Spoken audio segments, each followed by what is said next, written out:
Welcome learner, मैं हूं शिवाजी देवनाथ। फिर से आ चुका हूँ एक नया ट्यूटोरियल के साथ। इस ट्यूटोरियल में मैं बात करूंगा फ्लटर में जेसन एंड सीरियलाइजेशंस के बारे में, जिसमें हम लोग पहले लास्ट ट्यूटोरियल्स में नेटवर्क और HTTP के बारे में मैं बात कर चुका था। यहाँ से मैं एक सैंपल डेटा API लेंगे, जिस डेटा को हम लोग एक ऑब्जेक्ट क्रिएट करेंगे और उसी ऑब्जेक्ट के ऊपर बेस करके डेटा को हम लोग अपने एप्लीकेशंस के अंदर इंटीग्रेट करेंगे। लेकिन इसका जो प्रोसेस है, ये प्रोसेस ऑलरेडी मैंने लास्ट वीडियोस में दिखा दिया था। उसी वीडियो में मैंने पोस्ट जो डेटा है, पोस्ट API से जो डेटा मिला था, उस डेटा को मैंने अपने एप्लीकेशंस के अंदर इंटीग्रेट किए थे। उसमें मैंने टाइटल और बॉडी को मैंने दिखाए थे। लेकिन इसमें थोड़ा सा मैं कॉम्प्लिकेटेड डेटा को मैं यहाँ पे इंटीग्रेट करना दिखाएगा। तो यहाँ पे कॉम्प्लिकेटेड डेटा को इंटीग्रेट करने के लिए यहाँ पे ऑलरेडी एक यूजर्स डेटा इस सैंपल डेटा साइट में मिला था, जहाँ पे एक्चुअली ये जो डेटा है, ये एक यूजर डेटा है। इस यूजर डेटा को हम लोग, ये जो ऑब्जेक्ट दिख रहा है, ये एक्चुअली एक यूजर ऑब्जेक्ट है, जिसको यूजर क्लास बोल सकते हैं। तो ये जो यूजर क्लास ऑब्जेक्ट है,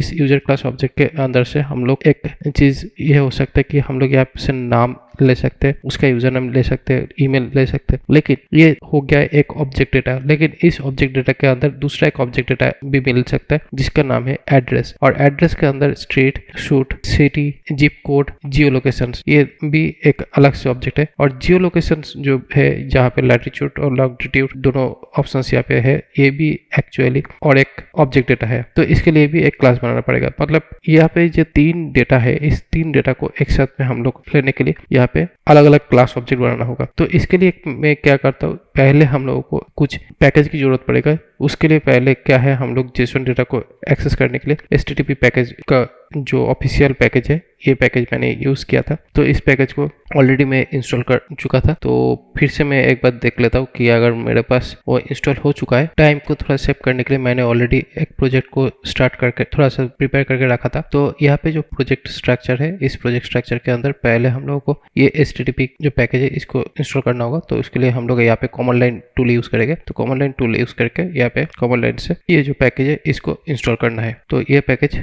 इंस्टॉल हो जाएगा। अभी ये पैकेज आ जाने के बाद हम लोगों को यहाँ पे एप्लीकेशन जो स्ट्रक्चर है, इस एप्लीकेशन स्ट्रक्चर को मैं थोड़ा रिवील किया हूँ। तो इस एप्लीकेशन स्ट्रक्चर एक्चुअली main.dart से स्टार्ट होता है। तो main.dart के अलावा मैंने यहाँ पे तीन अलग अलग फोल्डर क्रिएट किया। एक फोल्डर में मैंने मॉडल्स रखा, जहाँ पे एक्चुअली डेटाबेस किंग करने के लिए जो भी क्लासेस बनाना है, वो क्लासेस हम लोग यहाँ पे बनाएंगे। मॉडल्स के अंदर हम लोगों के जो भी स्क्रीन दिखता है, जो मोबाइल एप्लीकेशंस में दिखेगा या डेस्कटॉप एप्लीकेशन, जहाँ पे भी हम लोगों का एप्लीकेशन चलने वाला है, उसमें जो स्क्रीन दिखेगा वो मैं स्क्रीन फोल्डर के अंदर रखा हूँ। और उसके बाद यहाँ पे मैं सर्विसेज बोलकर एक फोल्डर बनाया, जिसके अंदर मैंने सारे सर्विसेज को रखे गए, जहाँ से एक्चुअली डेटा API को ऑब्जेक्ट फॉर्म में लाने का काम करेंगे। तो इसीलिए तीन चीजें यहाँ पे रखा हुआ है। तो यहाँ पे तीन चीज के अंदर पहले हम लोगों को यहाँ पे डेटा सर्विस API को मैनिपुलेट करना है। तो डेटा सर्विस API को यूज करने के लिए, मतलब यहाँ पे जो API डेटा है, ये जो API डेटा है, इसको यहाँ पे इंटीग्रेट करना है। तो इसको इंटीग्रेट करने के लिए यहाँ पे मैंने ऑलरेडी एक फंक्शन बनाया था, जिस फंक्शन का नाम है गेट यूजर डेटा सर्विस बोलकर। तो यहाँ पे गेट यूजर डेटा जो सर्विस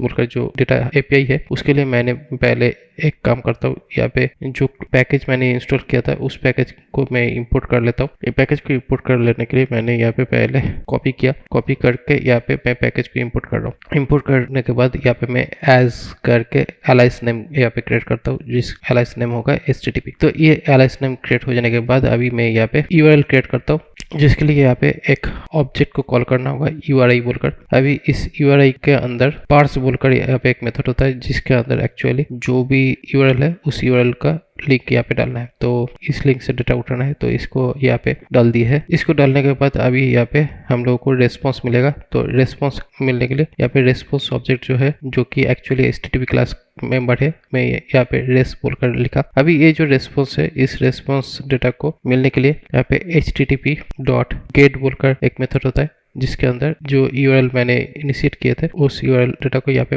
भेज दिया। अभी इस डेटा को भेजने के बाद यहाँ पे एक प्रॉब्लम दिख रहा है। ये प्रॉब्लम इसलिए है कि यहाँ पे ये जो डेटा है, ये फ्यूचर डेटा है। तो इस फ्यूचर डेटा को कॉल करने के लिए AWAIT await async await जो प्रोसेस है, इसको यूज करना पड़ता है, जिससे फ्यूचर डेटा को कॉल कर पाते हैं। अभी यहाँ पे जो फ्यूचर डेटा है, ये फ्यूचर डेटा आ जाने के बाद हम लोगों को सिंपली यहाँ पे पहले चेकअप करना है कि ये डेटा प्रॉपरली फेच कर पाई या नहीं। उसके लिए मैंने यहाँ पे response.body बोलकर यहाँ पे एक ऑप्शन फंक्शन आ रहा है जो कि मैं अपने कंसोल में देखेंगे ये डेटा आ रहा है या नहीं। तो ये जो फंक्शन है, ये फंक्शन एक्चुअली प्रॉपर्ली इंटीग्रेट हो चुका है, मतलब जो भी प्रोसेस बनाना है वो मैंने ऑलरेडी सही तरीके से सेट कर दिया। अभी इसको मैं मेन डॉट डाट के अंदर में जाके यहाँ पे मेन जो फंक्शन है इसके अंदर मैंने सिंपली इसको पेस्ट कर दिया। अभी इसको पेस्ट करने के बाद इस फंक्शन को अभी सेटअप हो चुका है। अभी हम लोग अपने एमुलेटर को रन कराते हैं। हम लोगों का एंड्रॉइड एमुलेटर जो है वो रन हो चुका है। अभी इस एंड्रॉइड एमुलेटर के अंदर हम लोगों के जो ऐप है इस ऐप को रन करना होगा। तो इस ऐप को रन करने के लिए यहाँ पे रन प्ले बटन एक है, या पर में भी एक रन बोलकर एक मेनू ऑप्शन है जहाँ पे जाके विदाउट रन विदाउट मेनू विदाउट डिबगिंग जो ऑप्शन है उसमें क्लिक करना है। उसके बाद यहाँ पे एप्लीकेशन लॉन्च होने वाला जो प्रोसेस है वो स्टार्ट हो जाता है। तो यहाँ पे ऑलरेडी हम लोगों का जो एप्लीकेशन है वो रन हो चुका है और मैं इसको पहले से थोड़ा सा मॉडिफाई करके रखा हूँ जिससे हम लोगों का काम आसान हो जाए इंटीग्रेट करना। तो यहाँ पे ऑलरेडी जो डेटा मैंने इंटीग्रेट किया था वो कंसोल में दिख गया। जो भी सर्वर साइड से डेटा आने वाला था वो सारे डेटा यहाँ पे एक्चुअली ये दिख रहा है। तो ये सारे डेटा आ जाने के बाद अभी हम लोगों को इसको डिकोड करना होगा, क्योंकि ये जो जेसन जो ऑब्जेक्ट आया है ये एक्चुअली जेसन डेटा नहीं है, ये एक्चुअली स्ट्रिंग फॉर्मेट पे ये डेटा दिख रहा है। तो इस डेटा को जेसन फॉर्मेट पे कन्वर्ट करना होगा। तो यहाँ पे कन्वर्ट करने के बाद डेटा जेसन डिकोड करना होगा। तो यहाँ पे रेस्पॉन्स डॉट बॉडी करते हैं। बॉडी करने के बाद यहाँ पे मैं ये जो डेटा जो ऑब्जेक्ट बना इस डेटा ऑब्जेक्ट को अभी मैं यहाँ पे सेट करता हूँ। तो ये data actually dynamic data object बना। तो अभी इसको मैं फिर यहाँ पे सेटअप करता हूँ। तो अभी यहाँ पे जो भी आउटपुट है वो यहाँ पे प्रॉपर्ली दिखा नहीं, क्योंकि यहाँ पे जो डेटा है फंक्शंस, ये डेटा फंक्शंस एक्चुअली यहाँ से डेटा तो सेट हुआ होने के बाद यहाँ पे जो डेटा आउटपुट निकला वो एक्चुअली डायनेमिक डेटा टाइप का एक आउटपुट निकला है। अभी इस डेटा को मैपिंग करना होगा। तो मैपिंग करने के लिए यहाँ पे यूजर क्लास बनाना होगा। तो यहाँ पे यूजर क्लास बनाने के लिए क्लास यूजर बोलकर यहाँ पे एक क्लास बनाए। अभी यहाँ पे क्या क्या डेटा फील्ड मिल रहा है, पहला मिल रहा है आईडी। तो यहाँ पे इंटीजर आईडी ये सेट किया, लेकिन यहाँ पे इंटीजर आईडी जब दिया तो यहाँ पे एक प्रॉब्लम दिख रहा है। तो ये प्रॉब्लम बेसिकली बोल रहा है कि अगर ये आईडी में डेटा वैल्यू इनिशिएट नहीं करते प्राइमरीली तो इसमें एक नल सेफ्टी ऑपरेटर यूज करना चाहिए। तो नल सेफ्टी ऑपरेटर इस तरह ये साइन यूज करते हैं, क्वेश्चन मार्क साइन, जो नल सेफ्टी ऑपरेटर होता है। उसके बाद नेम है। तो यहाँ पे नेम जो फॉर्मेट है वो स्ट्रिंग डेटा टाइप है। तो यहाँ पे स्ट्रिंग डेटा टाइप का नेम डेटा है यहाँ पे यूज करेंगे। उसके बाद यहाँ पे यूज करेंगे user name and email. User name भी स्ट्रिंग होगा। तो ये सारे डेटा ऑब्जेक्ट बन चुका है, बट यहाँ पे फिर से मुझे और एक डेटा ऑब्जेक्ट यहाँ पे जरूरत पड़ेगा। दूसरा जो डेटा ऑब्जेक्ट है बेसिकली एड्रेस। तो यहाँ पे एड्रेस के लिए जो क्लास यूज करना होगा और उसका नाम होगा एड्रेस। तो ये जो एड्रेस क्लास जो है ये एड्रेस क्लास तो अभी है नहीं, तो इसलिए यहाँ पे मॉडल में और एक क्लास क्रिएट करना होगा जिसका नाम होगा एड्रेस। तो अभी एक एक करके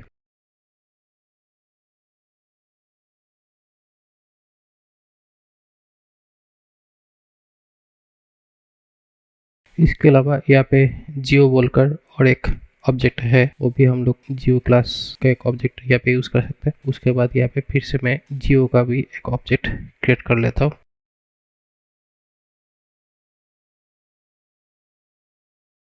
तो ये बन चुका है। इसके बाद यहाँ पे ये जो जियो है इसको यहाँ पे इंपोर्ट करना होगा, तब जाके यहाँ पे जो प्रॉब्लम दिख रहा था वो सॉल्व हो जाता है। और यहाँ पे जो एड्रेस वाला जो पार्ट है इसको भी यहाँ पे इनपुट करना होगा, तब जाके ये भी सॉल्व हो जाता है। तो यहाँ पे जितनी भी डेटा है वो सारे डेटा को हम लोग इस तरह मैपिंग कर लिए है। अभी ये जो डेटा है इस डेटा को मैपिंग करने के बाद हम लोगों को इस डेटा को प्रोसेस में दिखाना होगा। तो यहाँ पे डेटा को दिखाने के लिए अभी डेटा सर्विस जो एपीआई जो है उसके अंदर हम लोग पहले डेटा को देखते हैं ऑब्जेक्ट में भर के कि ये जो डेटा है ये प्रॉपर्ली आया है या नहीं। तो ये जो डेटा है ये बेसिकली यहाँ पे रेस्पॉन्स डेटा जो गया, इस रेस्पॉन्स डेटा से हम लोग को यहाँ पे जो डेटा ऑब्जेक्ट मिलने वाला है ये एक्चुअली डायनेमिक टाइप डेटा हो रहा है, जो कि लिस्ट टाइप का डेटा होगा। यहाँ पे एक्चुअली जो भी डेटा आने वाला है ये डेटा एक्चुअली लिस्ट टाइप का ऑब्जेक्ट डेटा है। ये डेटा ऑब्जेक्ट को हम लोग यहाँ पे सेटअप करेंगे। तो इस डेटा को सेटअप करने के लिए यहाँ पे डेटा को मैपिंग करना होगा, और डेटा मैपिंग करने के लिए यहाँ पे एक क्लास यहाँ पे क्रिएट करना होगा। तो यहाँ पे जो डेटा को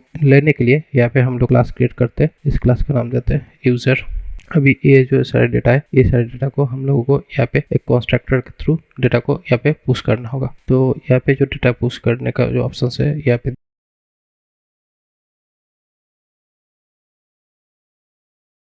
तो यहाँ पे जितने भी डेटा है ये सारे डेटा अभी यहाँ पे सेटअप करने के लिए ये ऑब्जेक्ट बन चुका है। तो अभी ये जो ऑब्जेक्ट बना है इस ऑब्जेक्ट को अभी हम लोग यहाँ पे एक फैक्ट्री मेथड यूज करना होगा, जिस फैक्ट्री मेथड से हम लोगों को डेटा लेने का जो प्रोसेस है उसको हम लोग यहाँ पे सेटअप कर सकते हैं। तो फैक्ट्री मेथड क्या करते हैं, जेसन ऑब्जेक्ट से डेटा को सेटअप करने का ऑप्शन मिलता है जो कि जावास्क्रिप्ट ऑब्जेक्ट से डेटा ऑब्जेक्ट पे सेटअप करते हैं।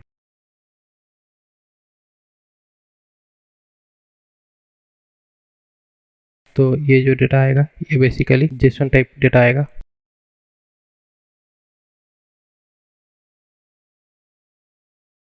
तो यहाँ पे जो डेटा आने वाला है ये data type actually map data है, जिसमें की वैल्यू पेयरिंग में स्ट्रिंग डेटा टाइप होता है, और दूसरा जो डेटा होता है वो डायनेमिक टाइप का डेटा होता है जो कि इस तरह होगा। और इसका जो डेटा है ये डेटा एक्चुअली स्ट्रिंग फॉर्मेट में आएगा, मतलब ये एक्चुअली जेसन फॉर्मेट में, जेसन एरे फॉर्मेट में आया।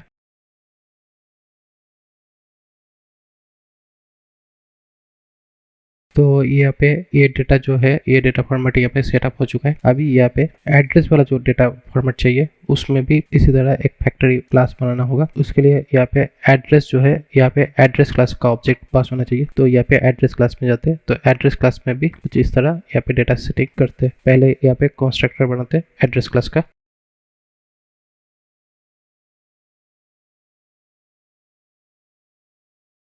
ये एड्रेस क्लास का भी एक ऑब्जेक्ट बना दिए। इसमें भी हम लोग जेसन डेटा को फेच करने के लिए यहाँ पे भी एक फैक्ट्री फंक्शंस बना सकते हैं, बट अभी इसमें ज़रूरत नहीं है क्योंकि यहाँ पे कंस्ट्रक्टर थ्रू ही हम लोगों को डेटा असाइन हो जाएगा। और यहाँ पे भी दूसरा कंस्ट्रक्टर फंक्शंस बना लेते हैं। तो यहाँ पे सारे क्लास जो भी चाहिए था वो यहाँ पे मिल चुका है। अभी यहाँ पे एड्रेस क्लास का ऑब्जेक्ट यहाँ पे सेटअप करते हैं।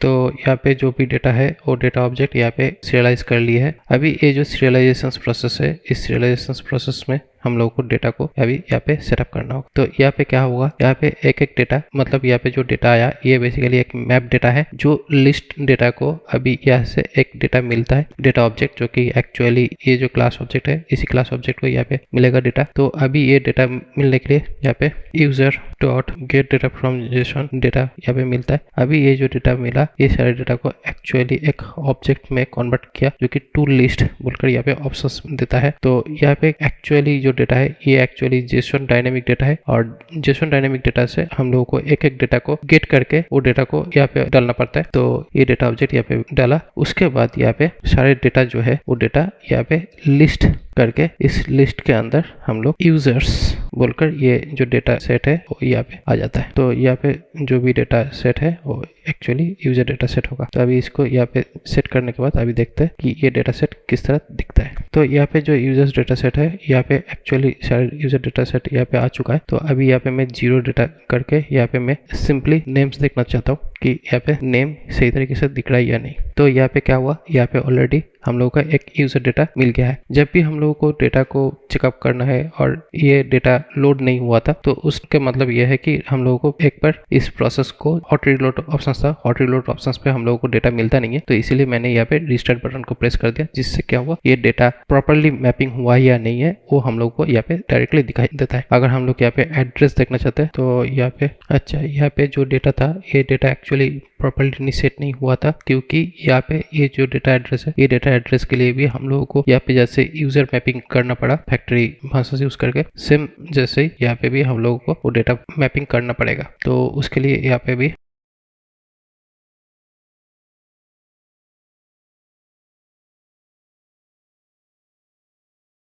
यहाँ पे जो डेटा ऑब्जेक्ट है इस डेटा ऑब्जेक्ट पे हम लोगों को पहला डेटा ऑब्जेक्ट में हिस्ट्री डेटा ऑप्शन यहाँ पे मिलेगा। उसके बाद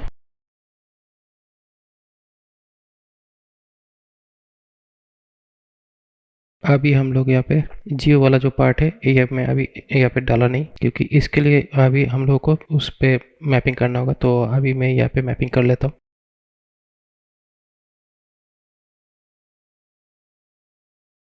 ये जो डेटा मैपिंग है ये भी इस तरह मैपिंग करने के बाद इसको शॉर्ट हैंड फंक्शंस यूज करते हैं जहाँ पे हम लोगों का डेटा मैपिंग हो जाएगा। तो डेटा मैपिंग हो जाने के बाद यहाँ पे लैटिट्यूड और लैटिट्यूड ये एक्चुअली बैठना होगा। तो यहाँ पे एक्चुअली डेटा मैपिंग कंप्लीट हो चुका है। ये जो डेटा मैपिंग हुआ इस डेटा को यहाँ पे सेटअप करना होगा। यहाँ पे ये जियो डेटा के अंदर डेटा जो प्रोसेस है उसको सेटअप करना होगा। उसके लिए डॉट गेट डेटा फ्रॉम ये जो डेटा ऑब्जेक्ट है इसको यहाँ पे सेटअप करना होगा। लेकिन यहाँ पे क्या हुआ, यहाँ पे तो एक्चुअल डेटा ये नहीं भेजेंगे, जियो वाला भेजेंगे। उसके बाद अभी हम लोग यहाँ पे जो एड्रेस वाला जो पार्ट है इसको इस तरह यहाँ पे सेटअप करेंगे। Address dot data dot JSON बोलकर यहाँ पे इस डेटा को यहाँ पे भेजेंगे। अभी देखते हैं यहाँ पे जो डेटा मैपिंग है ये मैपिंग प्रॉपर्ली हुआ है नहीं। यहाँ पे एक्चुअली इस तरह का ये ऑप्शंस लगाना होगा, क्योंकि अगर यहाँ पे डेटा नहीं मिले तो ये ऑटोमेटिकली एक नल सेफ्टी ऑपरेटर यूज किया था। तो इस नल सेफ्टी ऑपरेटर के हिसाब से यहाँ पे ये चेकअप करता है कि अगर डेटा मिले तो सही है, अगर डेटा नहीं मिलेगा तो ये नल बैठ जाएगा। अभी इसको फिर से एक बार रिस्टार्ट करेंगे तो देखेंगे जो सिटी डेटा है वो प्रॉपर्ली दिखाई दे रहा है कि नहीं। तो यहाँ पे ऑलरेडी सिटी डेटा भी मिल चुका है। और अगर हम लोगों को यहाँ पे जियो डेटा भी दिखाना है तो यहाँ पे भी नल सेफ्टी ऑपरेटर बैठा हुआ है। उसके बाद यहाँ पे लॉन्गिट्यूड और लॉटिट्यूड जो है वो भी हम लोग यहाँ पे देख सकते हैं। तो अभी शायद इसमें कोई डेटा है नहीं तो इसलिए यहाँ पे नल निकल गया। तो प्रॉब्लम नहीं है। तो हम लोगों को जो भी डेटा चाहिए था वो डेटा हम लोगों को प्रॉपर्ली यहाँ पे मिल रहा है। अभी ये डेटा जो है इस डेटा को हम लोग को रिटर्न करना होगा। तो ये डेटा रिटर्न करने के लिए यहाँ पे list data and list data जो है ये लिस्ट डेटा को अभी यहाँ पे भेजना होगा एज ए यूजर। मतलब यहाँ पे जो यूजर डेटा होगा वो हम लोगों को रिटर्न करना होगा। तो यहाँ पे सारे यूजर्स का जो डेटा है वो यहाँ पे चाहिए। तो रिटर्न यूजर्स जो भी डेटा यहाँ पे है वो यहाँ पे होगा। बट ये जो डेटा है ये एक्चुअली यूजर डेटा तो है बट ये फ्यूचर टाइप का डेटा होगा। तो इसलिए क्या है यहाँ पे फ्यूचर बोलकर इसके अंदर इसको रैपिंग करना होगा, तब जाके यहाँ पे जो प्रॉब्लम दिख रहा था ये प्रॉब्लम सॉल्व हो जाता है। तो ये जो मेथड है ये मेथड प्रॉपर्ली क्या हुआ, पूरी जो डेटा है ये पूरे डेटा को बिल्कुल यहाँ पे सेटअप कर चुके हैं। अभी इस डेटा को हम लोग को इंटीग्रेट करना है अपने ऐप के अंदर। इसके लिए अभी जो मेन डॉट डाट जिसके अंदर हम लोग इस फंक्शन को कॉल कर चुके थे वहाँ पे हम लोग यहाँ पे रिमूव कर दिए। रिमूव करने के बाद अभी ये जो डेटा है ये डेटा अभी इस व्यूज में दिखाना चाहते हैं। तो व्यूज के अंदर दिखाने के लिए यहाँ पे होम स्क्रीन के अंदर जाके स्क्रीन के अंदर जाके यहाँ पे एक लिस्ट व्यू बनाया हुआ था। इस लिस्ट व्यू के अंदर यहाँ पे टाइटल्स दिख रहा था। तो ये जो लिस्ट व्यू है ये लिस्ट व्यू एक्चुअली इस तरह यहाँ पे डायरेक्टली हम लोग लिस्ट व्यू के अंदर डेटा को नहीं दिखा सकते। तो इसके लिए यहाँ पे क्या है, यहाँ पे एक लिस्ट व्यू बिल्डर यूज करना होगा जो कि फ्यूचर डेटा को कॉल करने में हेल्प करता है। तो यहाँ पे लिस्ट व्यू बिल्डर जो है इसी के अंदर से हम लोगों को डेटा जो है वो मिलेगा। तो यहाँ पे लिस्ट व्यू बिल्डर जो है इस लिस्ट व्यू बिल्डर जो फंक्शन है इसके अंदर हम लोग जो डेटा चाहिए यहाँ पे मिलेगा। वो तो इतना तक चीज को मैं कमेंट आउट करके रखता हूँ। और अभी यहाँ पे जो लिस्ट व्यू डेटा हम लोगों को यहाँ पे दिखाना है उसके लिए यहाँ पे डेटा पॉइंट कैसे हो सकता है वो हम लोग देखेंगे। तो यहाँ पे मेनली जो डेटा आने वाला है वो डेटा आएगा यहाँ पे आइटम बिल्डर। तो आइटम बिल्डर के अंदर यहाँ पे कॉन्टेक्स्ट बोलकर एक ऑप्शन है और उसके बाद यहाँ पे इंडेक्स बोलकर एक ऑप्शन है। यहाँ पे जो कॉन्टेक्स्ट ऑप्शन है ये जो डेटा आने वाला है ये डेटा टाइप यहाँ पे हम लोग को देना होगा। लिस्ट यूजर टाइप का डेटा होगा। तो यहाँ पे लिस्ट यूजर टाइप का डेटा यहाँ पे एक्चुअली कॉल करने वाले हैं। तो इस लिस्ट डेटा को पाने के लिए आइटम काउंट वो हम लोगों को यहाँ पे कॉल करना होगा। अभी इसके अंदर हम लोगों को गेट डेटा सर्विस जो है उसको यहाँ पे कॉल करके यहाँ पे एक्चुअली लिस्ट बिल्डर नहीं, यहाँ पे एक्चुअली हम लोगों को पहले फ्यूचर बिल्डर को कॉल करना होगा, उसके बाद हम लोगों को डेटा को कॉल करना होगा। तो यहाँ पे एक्चुअली फ्यूचर बिल्डर बोलकर एक क्लास है जिसके अंदर से हम लोगों को डेटा को कॉल करना पड़ेगा। इस फ्यूचर बिल्डर के अंदर एक्चुअली रिटर्न होगा लिस्ट व्यू बिल्डर, इसके अंदर जाएगा, इसके अंदर लिस्ट व्यू जाएगा और ये जो लिस्ट व्यू होगा वो एक्चुअली लिस्ट स्टाइल में डेटा सेट होगा। तो ये एक्चुअली प्रोसेस है डेटा को प्रॉपर्ली शो करने का। अभी यहाँ पे किस तरह ये डेटा सेटअप होता है, यहाँ पे जो डेटा सेटअप होगा तो ये डेटा आएगा एक्चुअली ये स्नैपशॉट से। स्नैपशॉट बेसिकली क्या करता है, डेटा को फेच करने का काम करता है। और ये जो फ्यूचर बिल्डर है, future builder basically future data जो है उसको ट्रैक करने का या उसको गेट करने का ऑप्शंस यहाँ पे दिखाता है। तो अभी यहाँ पे जो फ्यूचर डेटा हम लोगों को मिलने वाला है वो लिस्ट टाइप का डेटा आने वाला है। तो यहाँ पे जो लिस्ट टाइप का जो डेटा है उस डेटा को यहाँ पे पाने के लिए पहले यहाँ पे एक ऑप्शन चेकअप करना होगा। ऑप्शन ये है कि यहाँ पे if snapshot dot has data, मतलब यहाँ पे अगर डेटा मिले तब जाके यहाँ पे एक रिटर्न ऑप्शंस मिलेगा, जो कि ये रिटर्न ऑप्शंस यहाँ पे दिखेगा जहाँ पे एक्चुअली डेटा हम लोग सेट करेंगे। और जब यहाँ पे इफ स्नैपशॉट हैज एरर, अगर कुछ एरर आता है तो यहाँ पे क्या होगा, यहाँ पे हम लोग प्रिंट करा देंगे कंसोल पे कि कुछ प्रॉब्लम आया। यहाँ पे एरर डेटा मिलेगा जहाँ पे स्नैपशॉट डॉट स्नैपशॉट के अंदर एरर अगर मिलता है वो हम लोग दिखाएंगे। और जब यहाँ पे डेटा रीलोडिंग ऑप्शन चलेगा तब यहाँ पे सर्कुलर प्रोग्रेस इंडिकेटर बोलकर यहाँ पे एक विजेट को यहाँ पे सेटअप करेगा। मतलब जब यहाँ पे डेटा लोड होने वाला है उस टाइम पे ये सर्कुलर इंडिकेटर घूमते रहेगा जब तक यहाँ पे डेटा प्रॉपर्ली इनिशिएट ना हो जाए। तो यहाँ पे डेटा इनिशिएट करने के लिए अभी क्या करना है, फ्यूचर बिल्डर जो प्रोसेस है ये प्रॉपर्ली सेटअप कर चुके हैं। अभी इस फ्यूचर बिल्डर के अंदर फ्यूचर डेटा को सेटअप करना होगा। तो यहाँ पे फ्यूचर डेटा का से आ रहा है गेट यूजर डेटा सर्विस बोलकर जो ऑप्शन है इसके अंदर से एक्चुअली डेटा हम लोग को मिलने वाला है। मैंने यहाँ पे डेटा को सेटअप कर दिया। करने के बाद यहाँ पे क्या हुआ, जो फ्यूचर जो डेटा सर्विस है वो ऑलरेडी डेटा दे दिया है। तो इसी वजह से यहाँ पे जो सर्कुलर प्रोग्रेस इंडिकेटर जो था वो अभी काम करना बंद कर दिया क्योंकि डेटा मिल चुका है। तो डेटा जब मिला है ये तो हम लोगों को पता नहीं चला कि कहाँ पे डेटा है, क्या मिला। तो डेटा मिलने के लिए हम लोग को ये जो लिस्ट व्यू बिल्डर जो है इस लिस्ट व्यू बिल्डर के अंदर डेटा को दिखाना होगा। तो यहाँ पे पहले क्या है, आइटम काउंट। तो आइटम काउंट पे हम लोग को ये जो स्नैपशॉट जो डेटा आया ये स्नैपशॉट डेटा में डेटा को जो लेंथ है वो हम लोग को यहाँ पे सेटअप करना होगा। तो यहाँ पे जो स्नैपशॉट जो डेटा है इस डेटा को अभी एक्चुअली लिस्ट के अंदर यहाँ पे यूजर जो डेटा है यूजर्स नाम देते हैं, इसी यूजर्स डेटा के अंदर हम लोगों को ये जो डेटा आया था इस डेटा को यहाँ पे इनिशिएट करेंगे। तो यहाँ पे जो डेटा है ये एक्चुअली नल सेफ्टी ऑपरेटर यहाँ पे बैठा के ये चेकअप कर लिए कि अगर डेटा नहीं भी आए किसी भी तरह प्रॉब्लम ना आए प्रोग्राम के अंदर। तो इसलिए ये ऑप्शन यहाँ पे दिखा दिया। उसके बाद क्या हुआ, ये जो यूजर्स डेटा है ये सारे यूजर्स डेटा यहाँ पे आ चुका है। अभी इस यूजर्स डेटा को ही हम लोग को इंटीग्रेट करना होगा यहाँ पे लिस्ट के अंदर। तो लिस्ट के अंदर मैं ज़्यादा कॉम्प्लिकेटेड नहीं करता हूँ। लिस्ट व्यू के अंदर यहाँ पे मैं क्या करता हूँ, पहले टाइटल दिखाना है तो यहाँ पे टाइटल के अंदर टेक्स्ट विजेट के अंदर मैं डेटा को पुश कर देता हूँ। तो यहाँ पे नेम दिखाना है तो नेम दिखाने के लिए यहाँ पे जो यूजर्स डेटा आया है ये यूजर्स डेटा के अंदर ये इंडेक्स जो है इसी इंडेक्स के थ्रू हम लोग को डेटा भेज होगा एक एक करके। तो यहाँ पे जो डेटा है ये आ चुका है। अभी इसके बाद यहाँ पे सब टाइटल बोलकर और एक विजेट है जहाँ पे टेक्स्ट करके सब टाइटल में, तो सब टाइटल में मैं यहाँ पे एड्रेस फॉर्मेट में सेटअप करता हूँ। तो एड्रेस फॉर्मेट में सेटअप करने के बाद यहाँ पे users dot index dot address, यहाँ पे जो एड्रेस मिला इस एड्रेस के बाद यहाँ पे मैं स्ट्रीट सेटअप करता हूँ। फिर मैं यहाँ पे